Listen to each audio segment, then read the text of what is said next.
Live, ready?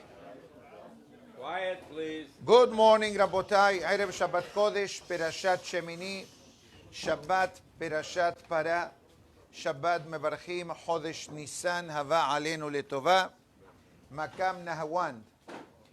The Lighthouse Live Video Torah Project, dedicated Le'ilui Nishmat, Devorah Feiga Bat Shemuel, and Refuah Shelema of Ora Devorah Bat Rivka. The iTorah.com live video, live audio file dedicated for the Refuah Shelema of David Menachem ben Devorah Leah and Shidduch for Nehamadina Bat Hanabatia, and the special breakfast and class at the Edmond J. Safra Synagogue here in Aventura, Florida. Graciously sponsored by Mr. Edwin Aripol and family from Milan, Italy.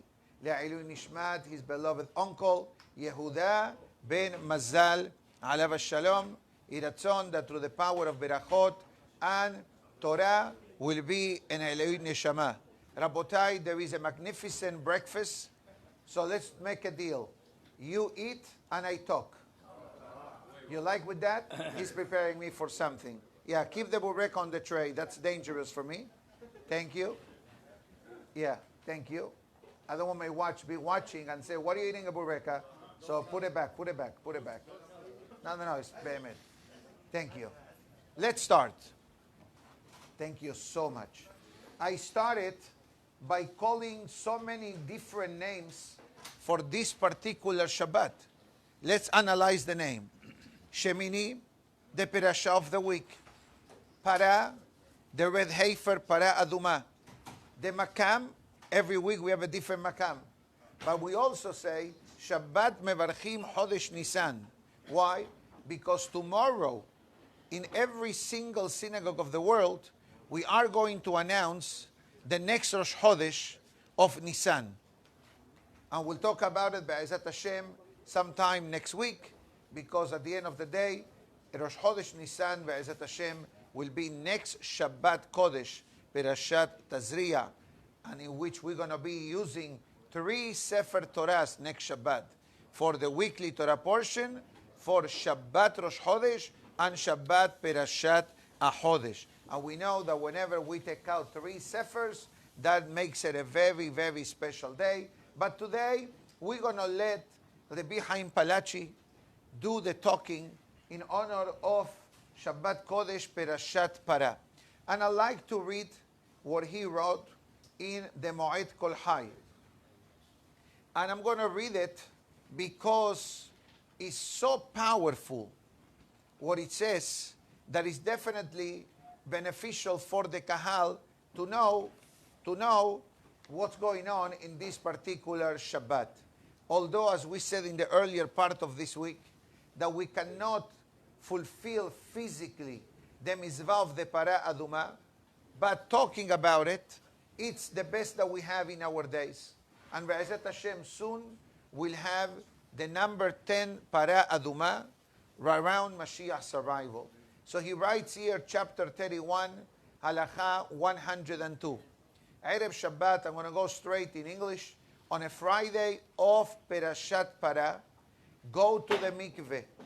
And even though that other Fridays of the year, the person may not have the chance or the opportunity of going to the mikveh, in this Friday of Parashat Para, Ya'aseh Zecher LaMikdash. It says, go to the mikveh, because the mikveh of today, in a limited fashion, represents the purification process that happened during the time of the Bet HaMikdash. And it says, and he brings the re'ayah from Ma'aseh HaSedakah. But not only that, he adds one more component. And I'm going to be respectful in what I'm going to say now. He writes and it says that what happens if husband and wife are together on Shabbat night. You need to know that Kabbalistically speaking, the best night for intimacy is the night of Shabbat. Besides the night that the wife comes back from the mikveh. Now, I'm only giving you what the Zohar says, that because there is so much blessing and holiness and happiness that is found throughout the world on the day of Shabbat and on the night of Shabbat, Shabbat night is a beautiful night to bring down a new neshama into the world. But as I said before, this is only according to the Mekubalim. Just for the record, according to the Mekubalim, intimacy should be around midnight, not before. Okay? Around midnight. You start. You don't happen 1 minute to the other. Obviously, it's a preparation, tefillah. You wash your hands. You say Mizmor LeDavid. You read the chapter of the Zohar before intimacy. I'm not trying to frighten anyone. Okay? Relax. Chill out, as they say.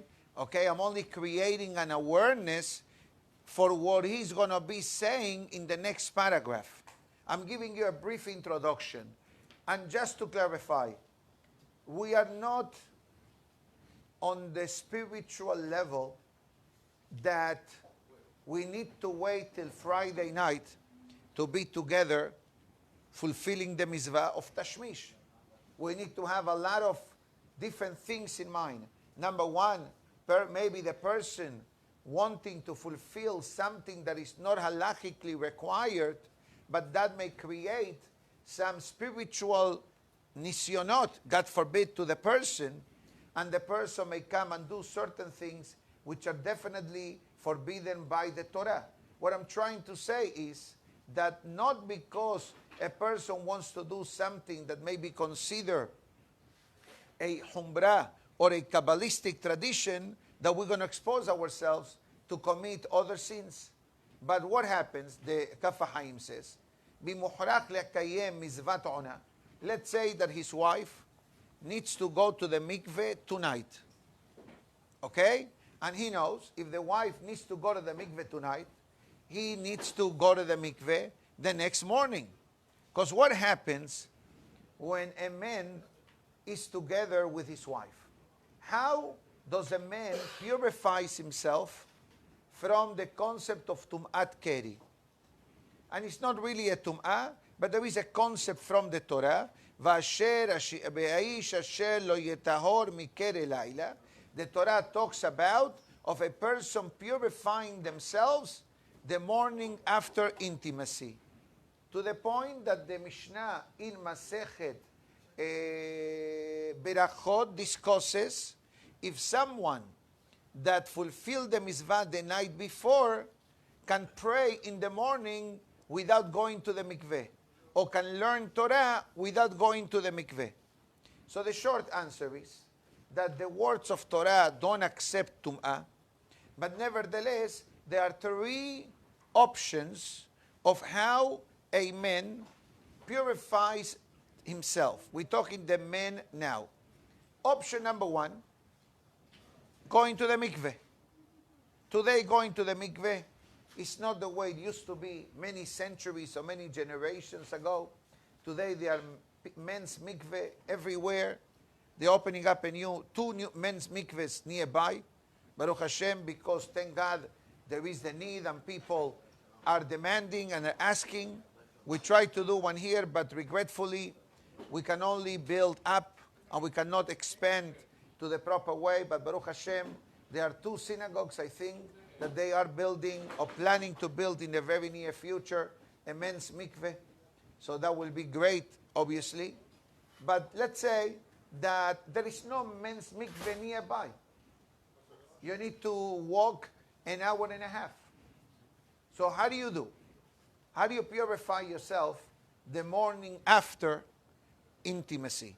And this does not matter if it's on a Friday night or in a holiday night or in a weeknight. So there are three options that we have.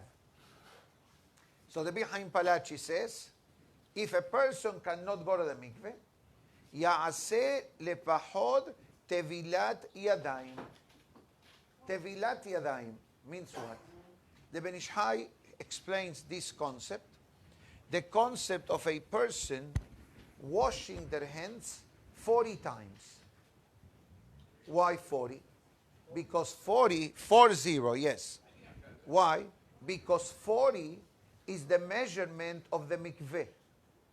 40 se'ah, 40 times to wash your hands. Now, for the video and the audio and the physically present audience, if you do it right, does not take you more than 3 to 4 minutes. So how do you do that? So I'll explain to you. Because I think it's important to understand the halachic options that we have. If you can convey the message that everything is being recorded, thank you. Baruch ata Adonai Eloheinu melech haolam shehakol nihiyah bidbaro. Amen. So the Ben Ish Hai explains. Actually, there is a prayer that precedes this 40 washing of the hands. I don't have the prayer on me. I do believe that I know it 70%, 80% by heart. But I tell you what you should have in mind. You should have in mind that this washing of the hands should be considered like if you went to the mikveh. This is the thought that we have. By the way, this is a thought of the minimum kavanah required whenever a person is about to do a mitzvah. Some people say vihi noam, some people say leshem yehud. So let's go to the practical case. I'm going to use a cup or 2 cups, has an illustration purposes of how, no, I need a clean cup. No, okay, it's coming. Thank you so much. I don't want to spill. I need one more. I'm going to give you the shortcut. If you want the long version, I'll show you. But I'm going to give you the shortcut. Okay? Thank you so much. Wahid. Wahid. Thank you so much. Thank you, gentlemen. Very kind. 2 cups. Now, this is only for illustration purposes only. Don't try this at home with these cups, because it's going to take you half an hour. And then your wife is going to tell you, what are you doing? I'm washing my hands 40 times. And then, but why? No, the rabbi told me. So I'm going to give you the proper short and sweet formula. Let's make believe that this is a netilat yadayim cup. Can you have one from the outside, please? From the sink. There is one netilat yadayim cup in the sink outside, next to the bathroom. Thank you so much. That's the perfect example. Thank you. Is there a netilat yadayim cup there as well? Yes. See if there is one inside the sink also. Thank you so much. Oh, beautiful. Amechaye. Thank you so much. Beautiful. Okay, beautiful. So we have here, Rabotai, you see, 2 netilat yadayim cups. So what do? You fill both of them. I'm giving you the easy, the short way. If you only have 1 netilat yadayim cup, then it will take you double the time. Instead of 3 minutes, it will take you 5 minutes. If you're going to use a regular 8-ounce cup, you can barely wash your hands 2 times from this amount of water. So let's talk about netilat yadayim, which is practical. I'm sure that every Jewish home has something like this in the kitchen, etc. And if you don't have one, Lichvot Shabbat, Parishad Para, go to the bookstore or go to the kosher supermarket and buy yourself a netilat yadayim cup. So the reason I use 2 is why? Because it's faster. But let's say that you only have 1. I happen to have 2. Why I have 2?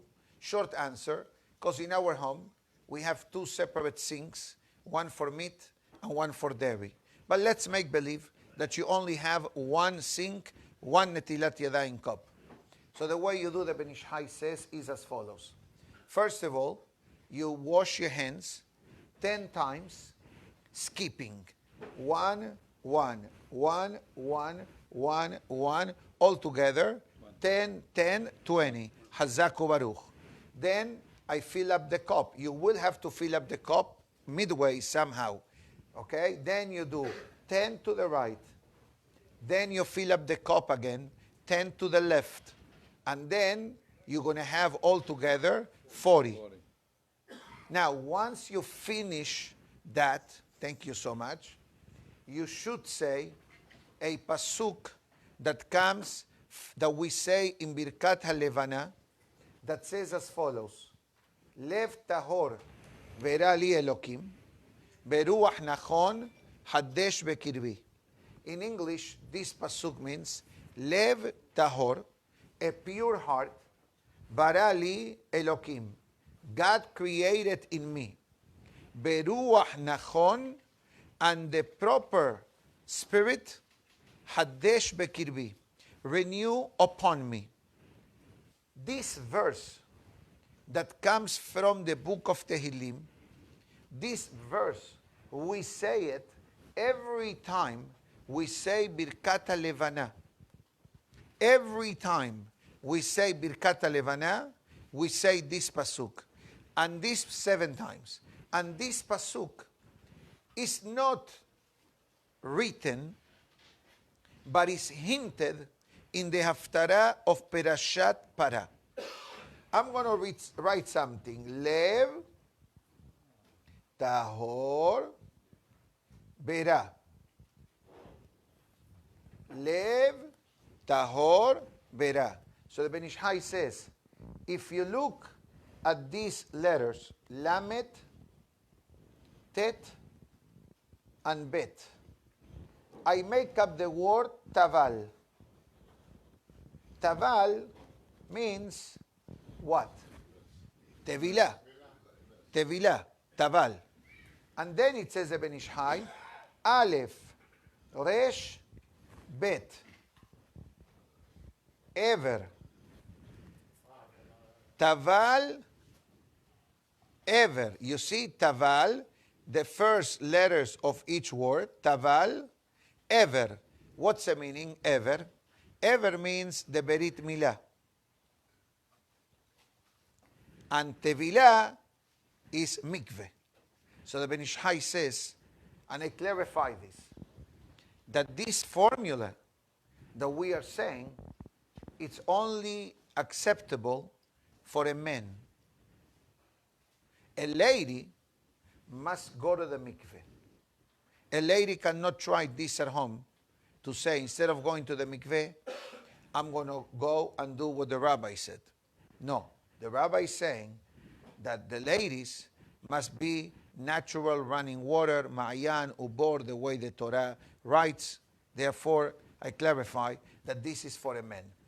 Now, what happens if even what I just said may be difficult for a person, which I believe that's what many people do? Then you must take a shower. You must take a shower, and you need to be under the shower minimum amount of time, 3 to 4 minutes, which is the amount of water that will fall from the shower head. I tell you this, I did the calculation in the past at a strong level, so to speak, and I'm not talking about handheld shower. Handheld shower, the water is not running constantly in your body. But when you open up the shower head that comes from the wall and you stand under the shower, let the water come around you, and that is a third way that purification can be achieved. Comes the Moed Kol Hai, and it says, Ve'ayeta lachem lechukat olam.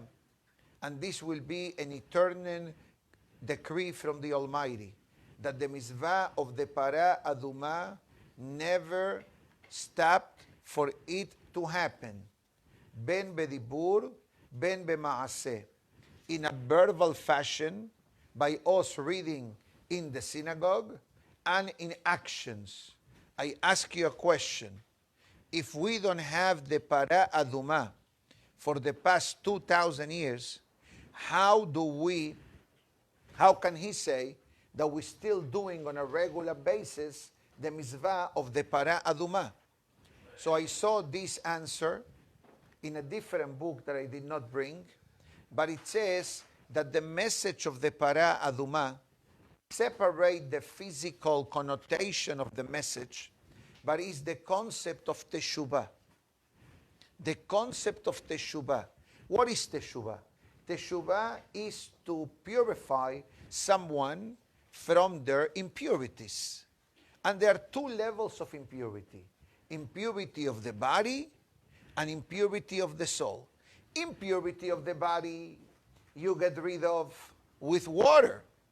But how do I remove the impurity of the neshama? Through Teshuvah. So according to this, now we are able to understand that the mitzvah of the para aduma, to a certain extent, it's also related to the level of Teshuvah. But here comes and he brings a hidush that I never saw before, shared publicly. I've knew this privately, but now is the time to share it publicly with the kahal. And it says as follows: Behi mitzvat aseh liksat poskim. And according to some opinions, this is a positive commandment from the Torah. And Hakam Obadiah Yosef brings this opinion in the laws of Parishad Para. And that's why he said inside that when we take out the Sefer tomorrow, we take out the most beautiful Sefer that we have. And beauty, I'm not referring to how much you spend on the backs, but I'm talking about the quality of the writing, etc. But here is the Hiddush. Be'ama'aseh shalem, and if you want to supplement this particular mitzvah, על ידי מצוות הצדקה בערב שבת זו, להפריש כפי יכולתו יותר על שאר הימים. And it says one more component to today's behavior. Today, you can do it now, you can do it later, you can do it before you come to shul, but the bottom line is, do it. He says, give charity today more than we give the rest of the week. If every day you give $1 or $2 in the kuppah, Shabbat para, $3. You can give $30, you can give $3,000. Today. Erev Shabbat Kodesh Parishad Para. The question is, why? Why specifically on this Friday, Shabbat Kodesh Parishad Para, give extra charity? I personally, and I may have shared this with you, I give charity not only daily, but every Friday before I come to shul. I have this tradition from childhood. Before I come to shul, I prepare money for the kuppah for my wife, and I also put some money for me to put into the kuppah. Why ladies have this beautiful custom of giving charity before candle lighting? There is such a tradition, not mandatory, but after I'm going to tell you the reason, you're going to like it. We all know very well that the Friday moment that the Jewish mother, Jewish wife, Jewish woman light the candles of Shabbat, it's a very special moment.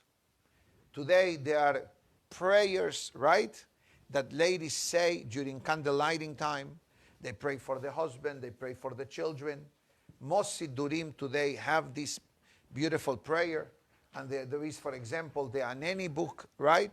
And ladies open their heart to the Almighty, because that moment for the Jewish wife to light the candles, it's called, according to the Zohar Kadosh, Et Rason. It's a moment of goodwill. And for the wonderful female audience listening, if you were not aware of what I just said, take advantage of these few minutes on a Friday afternoon. You can say it in any language. You can say it from the book, from the Aneni book, or for the Shirah book, or from your mind, from your heart. But it's a few moments that you have a private date with HaKadosh Baruch Hu.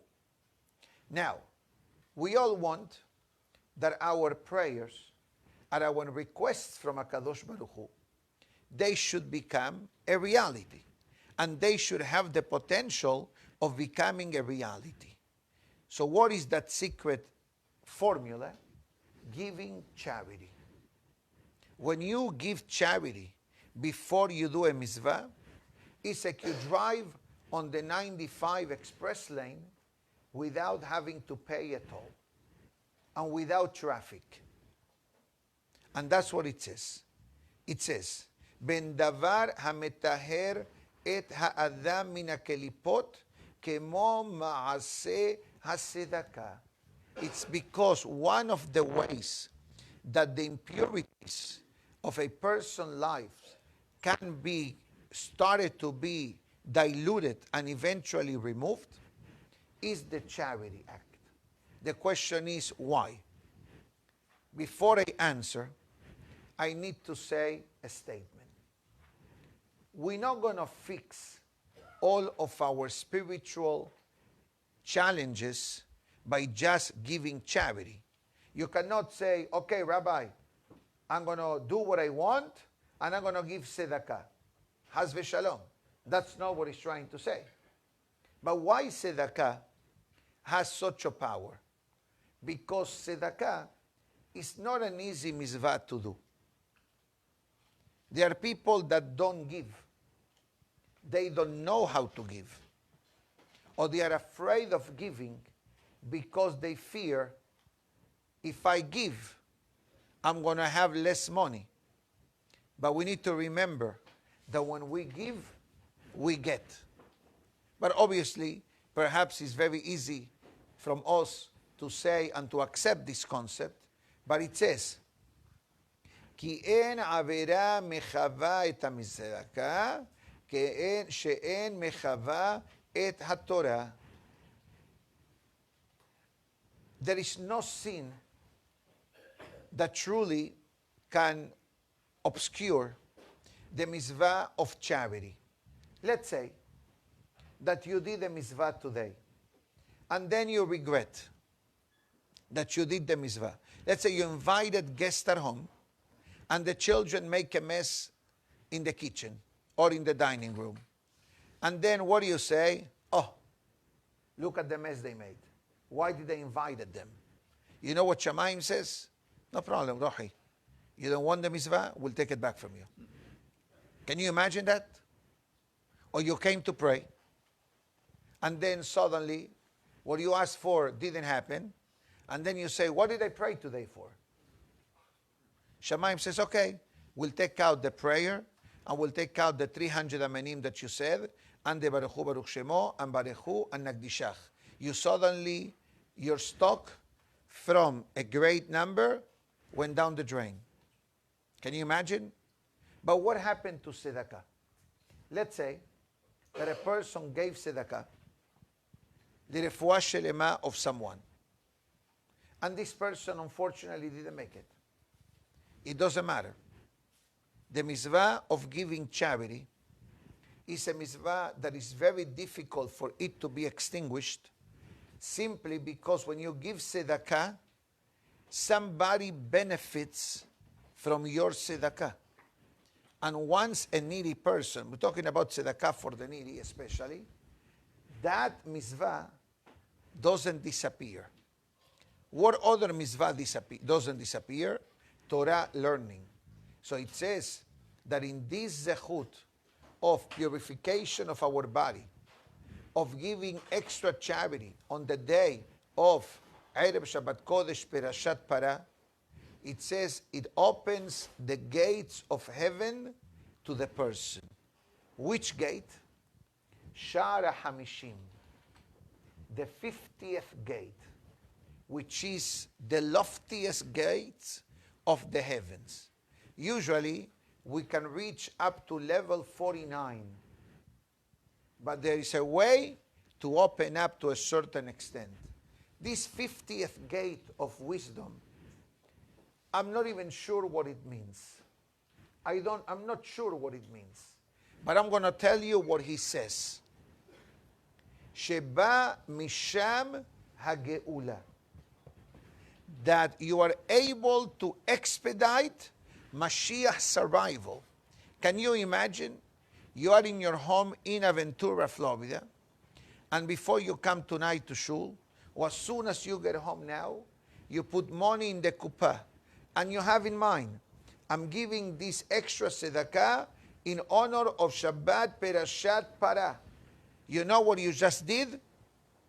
You sent a direct message to HaKadosh Baruch Hu, please expedite Mashiach's arrival. Unbelievable. Unbelievable. This is the conclusion today of part 1 of today's class from the great Rabbi Chaim Palachi, Moed Kol Hai. I hope that I was clear and I did not create any confusions or any future Shalom Bayit issues. So just to summarize what I said in a minute.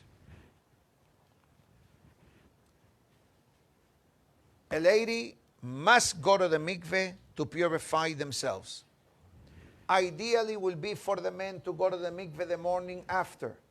If he cannot go for any reason, preferable way to do the washing of the hands 40 times. That takes 3 minutes.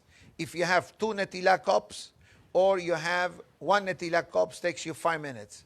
Remember to say lev tahor berali elokim beruach nachon hadesh bekirbi, which is in Birkat HaLevana as well. And if not, a shower under the shower head for 3 to 4 minutes. Ladies, as I said before, mikveh tahara, preparations, etc. In honor of Shabbat Para, give extra charity. Extra. I mean, hopefully, everybody gives every day of the life.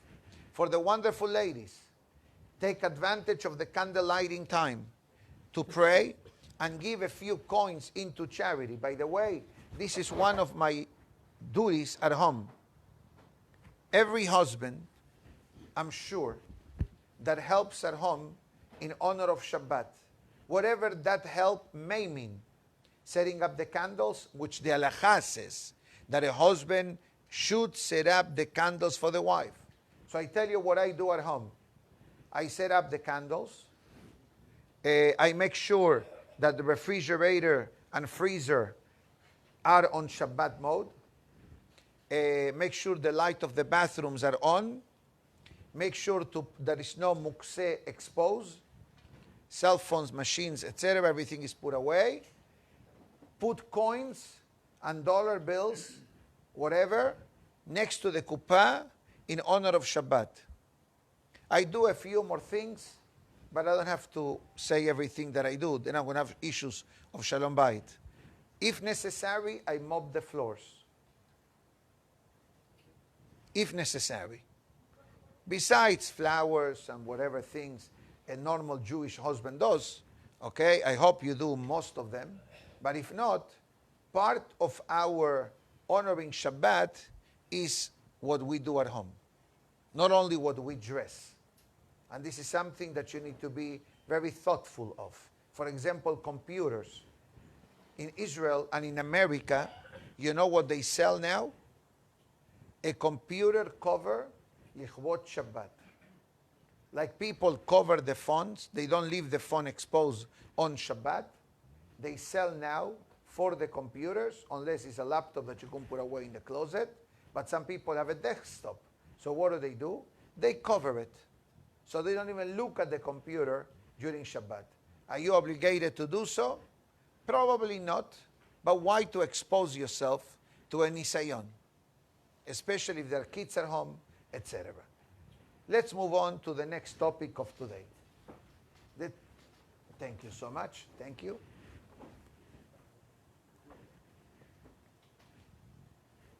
Interesting enough, the Zohar talks about the mitzvah of honoring Shabbat, which obviously is a topic that we discussed several times. And the pasuk says, Zachor et yom ha-Shabbat lekaddesho. Remember the day of the Shabbat to make it holy, which is a day of rest, like Borei Olam rested in the 7th day of the creation. And the Zohar says something that we have said in the past, but I'm going to repeat it because that is the menu of the day. And the Zohar says, a person must know and understand that the essence of observing Shabbat is connected to the entire Torah. Meaning to say, imagine yourself, you have a crock pot or a hot plate that you're going to use for Shabbat, right? In order for the hot plate to work on Shabbat, what do you need to do? You need to plug it in. If it's not plugged in, it's not going to work. Hamavdil ben Kodesh lehol. The Zohar says that the Shabbat is the connector between Borei Olam and Am Israel. And therefore the Zohar Kadosh says, Mi sheshomer Shabbat ke'ilu shomer et kol haTorah kula. You understand from here two halachot. Number one, that a person that observes Shabbat, it's like a person is observing the entire Torah. What does it mean? It's like means that every other mitzvah that a person will do throughout the week, it will have, God willing, the spiritual benefit that a mitzvah brings upon the person. I'll bring you a short concept related to Parashat Shemini that I talked about it yesterday or the day before. Towards the second half of Parashat Shemini, the Torah talks about the loss of kashrut. And the Torah makes great emphasis of what we can eat and what we cannot eat. And at the end, the Torah says that eating non-kosher not only creates a certain level of impurity in the body of the person, but also in the mind and the spirit of the person. And why kashrut is so essential? Because kashrut can be the door to open the person's neshama for the rest of the mitzvot of the Torah. Like Shabbat. Kashrut and Shabbat are two aspects of Jewish life that they carry a tremendous amount of influence either way, to get close to Hashem or, God forbid, to be detached from Hashem. How does a person detaches themselves from God? Number one, kashrut and Shabbat. Because if, God forbid, a person does not eat kasher,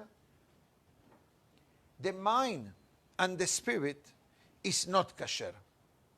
And today the person starts not eating kasher, the day after not really observing Shabbat, the day after not tefillin and no mitzvot and nothing, and the person assimilates themselves, God forbid, to the ways of the goyim. And the question is, why? Why? Why a mitzvah like kashrut can have such an influence on the person's life? Because kashrut affects the body and the soul, the guf and the neshama. And this is something that we need to understand. The relationship between the body and the soul. You cannot say one thing is the body, one thing is the soul. Let me take care of my body and let me not take care of my neshama. Or the opposite. You cannot say, I'm going to take care of my neshama, but I'm not taking care of my body. And when I say not taking care of the body, let's clarify. I'm not referring to keto diets, HCG, no carb diet, South Beach diet, or vegetarian, or vegan, or keto, or whatever exists out there today. I'm talking about taking care of our body throughout the mitzvot of the Torah. Example, kosher food. Some people struggle with emunah. Some people don't think in a Jewish way. Some people don't see the light of the Torah. I cannot say I guarantee you, because I'm a human being, but I guarantee you that someone that is not careful in eating kasher has a way of life will encounter certain spiritual challenges that the person may not even know why. Even the penetration of the Torah is different. Even your outlook in life as a Jew is different. You know, they say in Yiddish, a goyshe kop or an Yiddish kop, right, Rabbi? What's the difference between Yiddish kop and goyshe kop? Chazak Baruch. He just answered exactly what the parasha today says. You have brain freeze. Your brain is frozen. What does it mean your brain is frozen? Doesn't mean physically, spiritually. The tum'ah of the non-kosher food froze the Jewish brain of the person. And some people still believe that as long as you eat kasher at home, you can afford otherwise outside of the home. And has v'shalom to think this way. Only someone who doesn't eat kasher thinks this way. Someone who truly understands the holiness of kashrut, and it's not me saying it, is the pasuk at the end of today's parasha. Ki ani Hashem Elokechem ve'itkadishtem v'item kedoshim ki kadosh ani. The pasuk says a Jew must aim for holiness, and holiness is achieved through food. Unbelievable. You would have thought, I need to achieve holiness. Let me not touch food. Let me fast 6 days a week. The Torah says, no, eat. But you need to filter what you eat. Like the rice in Pesach. I'm start warming up, right, for Pesach, right? Many Sephardic communities eat rice in Pesach, right? Yes. But what they tell you to do, before you eat it, Hazaku Baruch. You have to check the rice 3 times. Why do you need to check the rice 3 times? To make sure that there is not any wheat or hametz kernel mix with the rice. And that could create a serious halachic problem. You understand? The Torah says, you want to eat meat? Bechavod. Make sure that it's kasher. You want to eat dairy? Sure. Make sure that it's kasher. That's the message of the Shabbat as well. Now, this is kashrut, one mitzvah, body and soul. Then I have now my connection with God. And the Zohar says, your connection with God, Shabbat. Shabbat Kodesh.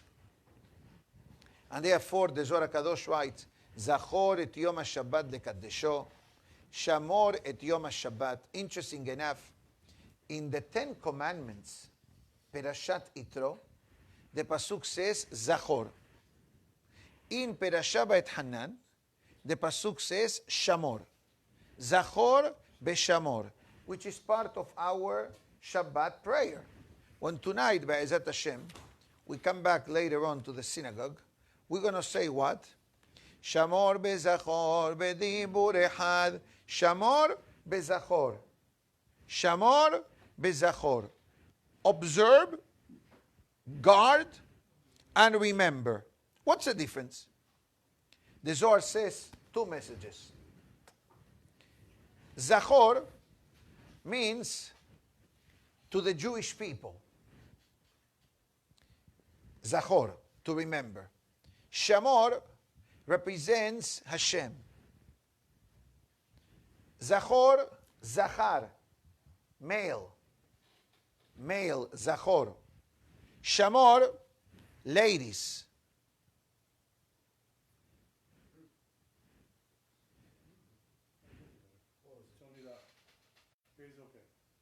Okay.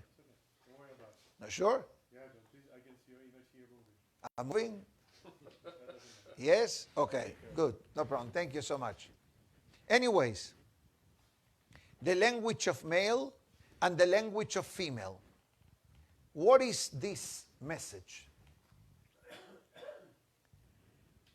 I'm going to say something. and I hope that I'm delivering it in the way the Zohar writes it. When it comes to parenting, who do we worry more about, a daughter or a son? Both. Daughter.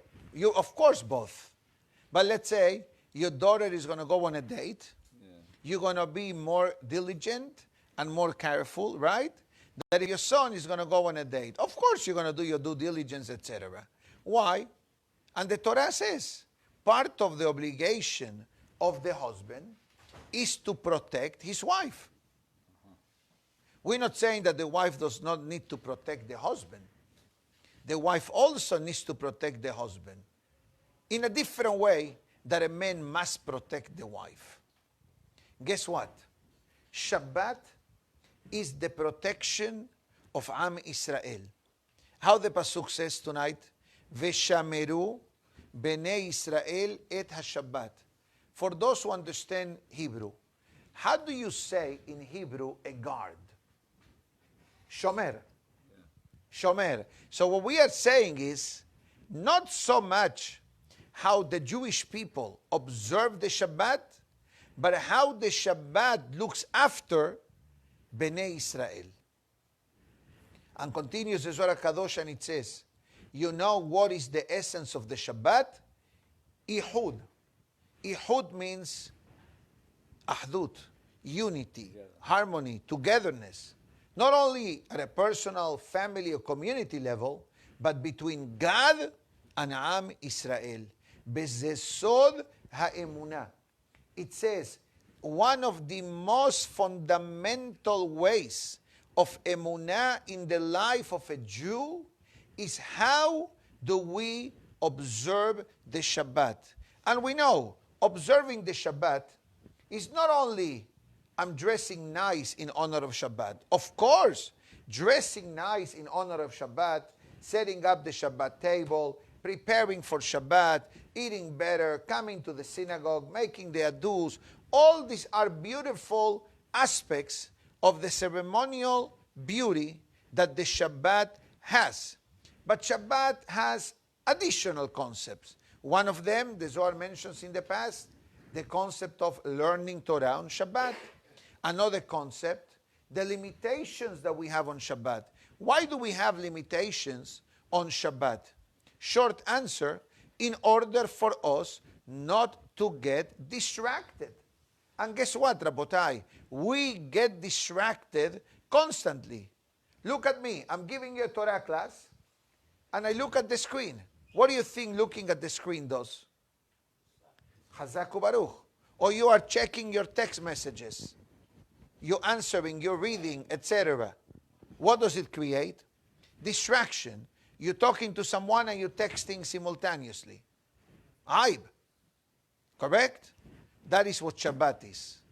Shabbat is for HaKadosh Baruch Hu. For my wife, for my children, for my family, for my friends, for the community. We interact in a much more personal level the way we interact on the day of Shabbat. And that's the reason why the Torah says on Shabbat, don't write.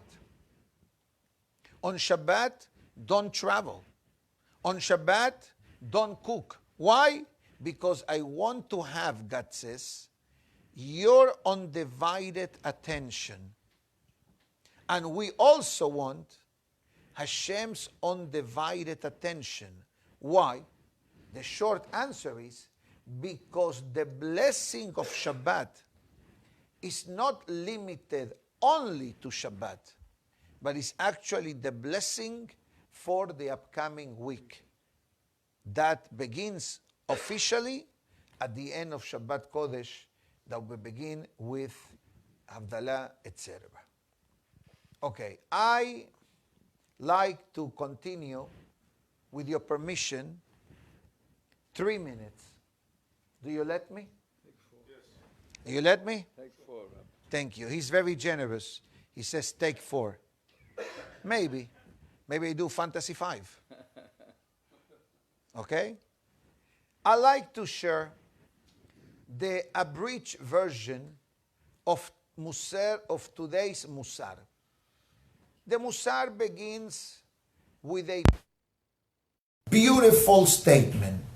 And it says, Teshuvah, which is a gift to mankind, that we can remedy the mistakes of the past. Let's say a person commits a crime.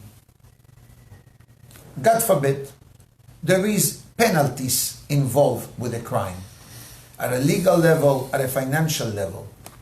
But let's say that a person spiritually committed a crime, desecrated the Shabbat, or God forbid, the person did not eat kosher or does not eat kosher. Guess what? There is no penalty. It's direct between you and God.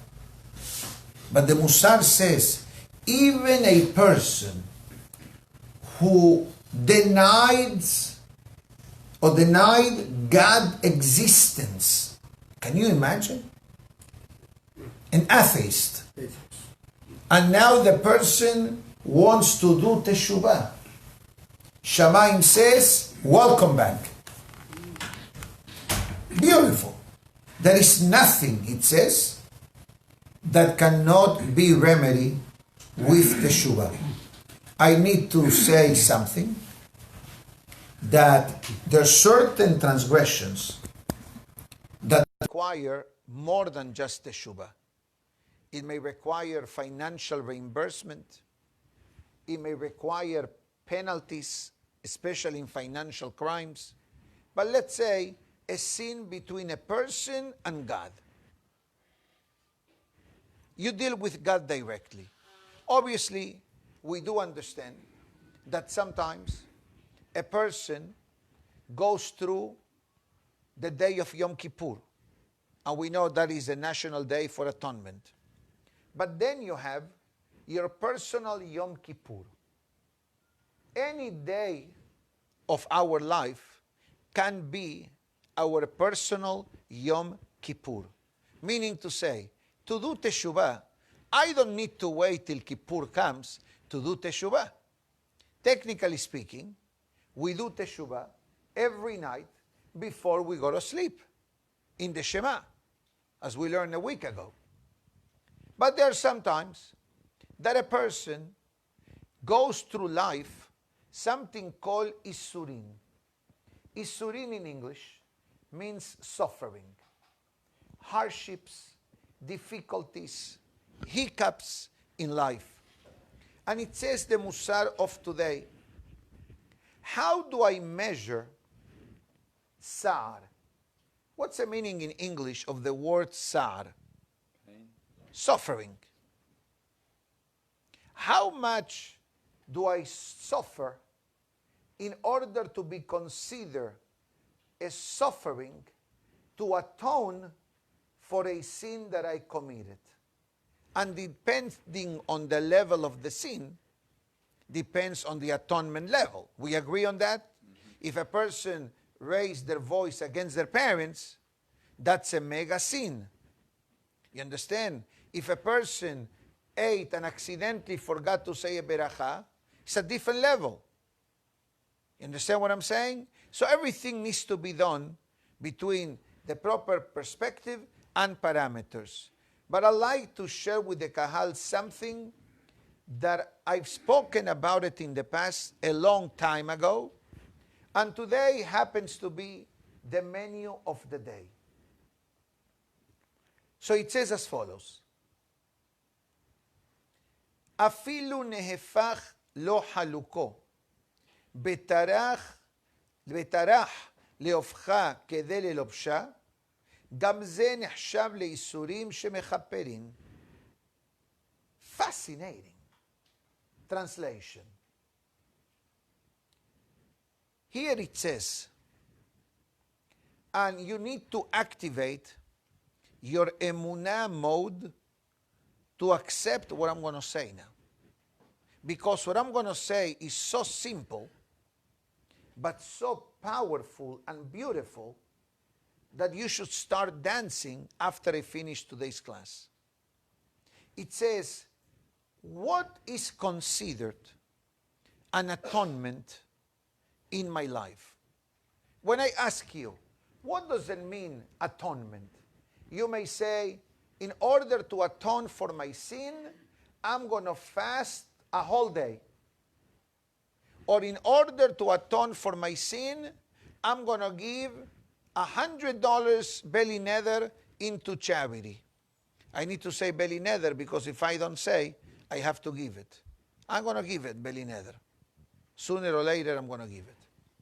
So it says as follows, but I'm going to illustrate what I'm going to say in order to give the perfect example that is brought down in the Musar of today. And it says, Afilu shenehefach lo haluko. Let's say, and it says as follows, Betarach leofcha. In the olden days, people used to wear like a tunic or a robe, not jackets, which are tailored, measured, etc. But let's make believe that I went to get my jacket to put it on before I come to the synagogue. And last night, when I remove my jacket when I get home, at home I don't wear a jacket, by the way. Okay? I take it out. Okay? It's good to know. Yes, yes, yes. I wear pajamas also at home, by the way. Yeah. Yeah, sure. Yeah, I have a couple of them. Yeah, good. Yeah, I'm human, by the way. Okay? So let's make believe I took my jacket yesterday. And what happened? I have it. And the sleeve, let me take it. Okay? And instead of the sleeve being out, the sleeve was like this. Inverted. That's exactly what it says. Im nehefach lo haluko, betarach leofcha. And now I realize, hold on. Instead of my sleeve coming out the normal way, now my sleeve is inverted. So what do I need to do? I need to remove my jacket one more time. I need to do this. I need to put my hand into the sleeve and pull it out. Guess what? כדי ללובשו, הרי זה נחשב כייסורין שמכפרים. You get stuck in traffic. Let's make it easier. You get stuck in traffic. Same thing. Kapara. Don't be upset. There is a long line in the supermarket. Okay. One more example. And I'm only saying this because he says it.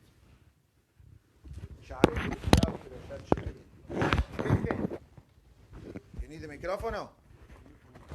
On my body? All right. And it says one more example. If a person puts their hand in their pocket, lehosi shene dinarim. I wanted to give $2 or $5 into tzedakah. Okay? And now, ve'ala ve'yado ehad. I only brought out $1. And my intention was to bring 2. Besarich lehatil yado pa'am shenia. And now I need to put my hand a second time to bring another bill. Okay? גם זה נחשב לאיסורים שמכפרים. That extra step that I needed to do in order to have the proper action that it was in my mind to do, erasing an avon. Erasing an avon. So what is the message of the Musar of today? What is the message? Is that perhaps if we think that challenges in life are headaches, and let's be honest, there are different challenges in life. For example, this one of the sleeve, big deal. Is it a big deal? Come on. Is it a big deal? No. Is it a big deal that I had to put my hands twice to take $2 for the tzedakah box? Not a big deal. But guess what? In Hashem's world, whatever a human needs to do, if there is constant divine supervision on the person, should be perfect. that when I put my hands in my pocket, the money that I need comes out. That I'm going to put on my jacket should be ready and out. Or let's say you're wearing a tie like I do, okay? And now suddenly, accidentally, someone walked behind me, right? And I'm drinking the coffee, and the coffee spills one drop in my tie. So I have two ways that I can react. The kosher, proper, normal way, be happy.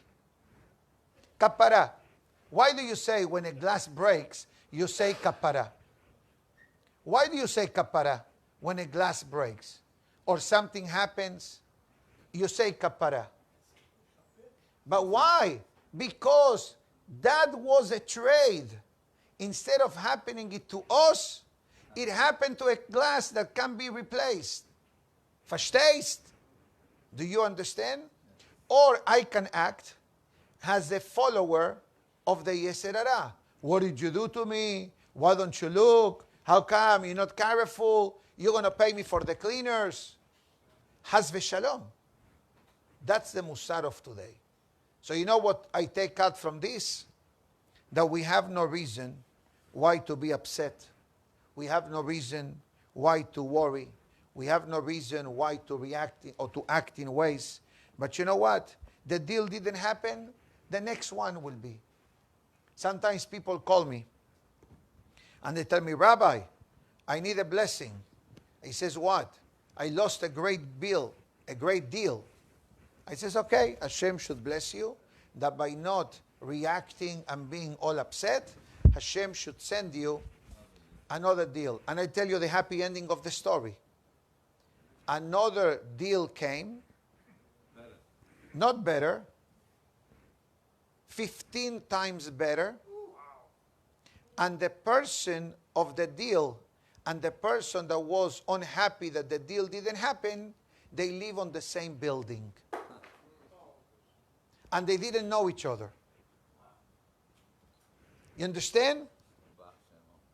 And when he called me with this miracle, I say, you see now what you did? You accepted your fate, that whatever happens, Nahumish Gamzu mode, Gamzu Letova, Kapara didn't happen. Borei Olam says, you accept this with love and without holding any grudges against me, God says, I'm going to send you the beracha at the proper time. I asked somebody the other day that had a financial issue with someone else, not a lot of money, 400,000. I say this sarcastically. A lot of money. And this person was upset because he wasn't collecting, and he shared with me his situation. And then I saw him the other day, and I asked him, no, whatever happened? Oh, Rabbi, miracles of miracles. Okay, share with me the miracles. I love to hear miracles. It says, I'm so happy that he did not pay me when I wanted him to pay me. He paid me 6 months later. It says, you activated the pasuk from King Solomon that says, Davar ve'ito matov. Sometimes we get upset when things don't happen when we want them. And guess what? Sometimes if things will happen when we want them, when they really need to happen, then you use your lifeline. Do you understand? Or you're a Hasid? You understand what I'm saying? That's the message of the Musar of today. My good friends, Shabbat Shalom to everybody. Why I'm standing? Why am I standing? Let me sit down. Okay? Okay? Beautiful. Shabbat Shalom to everyone. Baruch Adonai Le'olam. Amen.